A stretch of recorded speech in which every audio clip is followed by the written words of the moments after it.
দর্শক বন্ধু, তৃপ্তি রান্নাঘর আপনাদের সকলকে স্বাগত জানাই। আশা করি সকলে ভালো আছেন, আমিও ভালো আছি। আজকে আবার একটা চিকেনের রেসিপি নিয়ে এসেছি। দেখুন, এখানে 1.5 কেজি চিকেন আছে। চিকেনটা ভালো করে ধুয়ে রেডি করে রেখেছি। এখানে পেঁয়াজও কেটেছি 1.5 কেজি চিকেনের আন্দাজে। আর এখানে একটু আদা কুচি করেছি, একটু রসুন কুচি করেছি। দুটো রসুন পুরো পেস্ট করতে দিয়েছি, আদা রসুন। দেখুন, এটা আদা রসুন আর কাঁচা লঙ্কা 4-5খানা নিয়েছিলাম, এটা পেস্ট করেছি।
দেখুন, চিকেন কষাটা কমপ্লিট হয়ে গেছে।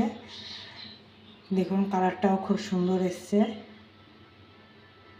আমি নামিয়ে দিয়ে গ্যাসটা অফ করে দিয়েছি। যাই হোক, আপনাদের যদি রেসিপিটা ভালো লাগে তাহলে অবশ্যই একটা লাইক করবেন, শেয়ার করবেন, সাবস্ক্রাইব করতে অবশ্যই ভুলবেন না।